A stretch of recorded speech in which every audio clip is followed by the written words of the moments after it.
बहुत समय पहले एक विशाल और हरे भरे जंगल में एक शक्तिशाली शेर रहता था। उसका नाम था सिंहराज। वह ताकतवर तो था ही, लेकिन उससे भी ज्यादा वह समझदार और न्यायप्रिय था। जंगल के सभी जानवर उसका सम्मान करते थे, क्योंकि वह बिना वजह किसी को नुकसान नहीं पहुंचाता था। उसी जंगल के किनारे एक गधा रहता था, धोंदू। धोंदू मेहनती तो था, लेकिन उसके अंदर एक बड़ी कमी थी। उसे अपनी आवाज पर बहुत घमंड था। उसे लगता था कि उसकी ऊंची रेंग ही उसकी सबसे बड़ी ताकत है। एक सुबह सूरज की पहली किरणों के साथ धोंदू ने जोर से रेंकना शुरू किया। रेंचू, रेंचू।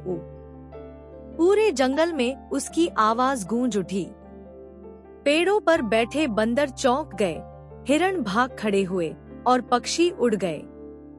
धोंदू मुस्कुराया और बोला, देखा, सब मेरी आवाज से डर गए। मैं ही असली राजा हूँ। पास खड़ा बूढ़ा कछुआ धीरे से बोला, बेटा, डर और सम्मान में फर्क होता है। लेकिन धोंदू ने उसकी बात पर ध्यान नहीं दिया। धीरे धीरे यह बात पूरे जंगल में फैल गई कि कोई खुद को राजा कह रहा है। जब यह खबर सिंहराज तक पहुंची, तो उसने गुस्सा नहीं किया।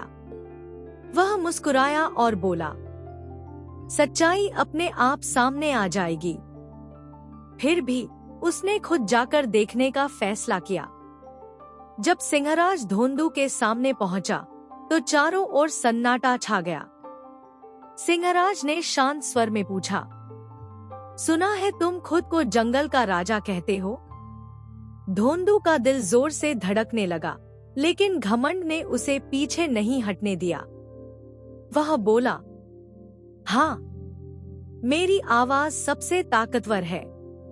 जो सबसे ज्यादा डराए वही राजा। सिंहराज ने लड़ाई की जगह एक अलग रास्ता चुना। ठीक है, वह बोला, हम दोनों एक परीक्षा देंगे। जो जंगल की सबसे बड़ी समस्या हल करेगा, वही असली राजा कहलाएगा। धोंदू ने सोचा यह आसान होगा। उसने तुरंत हामी भर दी। तभी अचानक आसमान काला हो गया। तेज हवा चलने लगी, बिजली कड़कने लगी, तेज तूफान आया, कई पेड़ गिर गए। एक बड़ा पेड़ नदी के रास्ते में गिर गया, जिससे पानी रुक गया। जंगल के जानवर परेशान हो गए।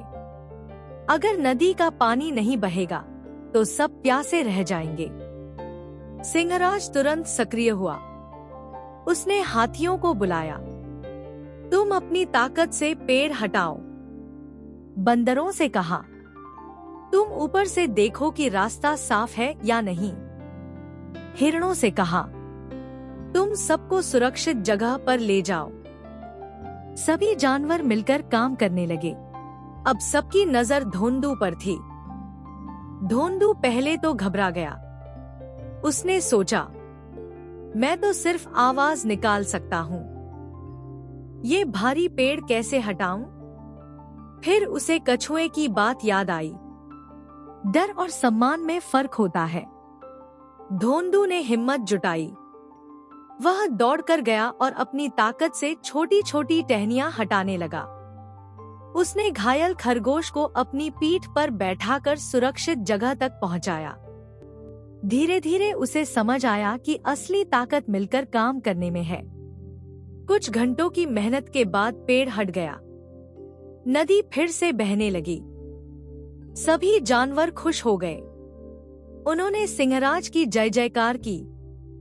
लेकिन इस बार धोंदू भी चुपचाप खड़ा नहीं रहा। वह आगे आया और बोला, सिंहराज, मैं गलत था। सिर्फ ऊंची आवाज से कोई राजा नहीं बनता।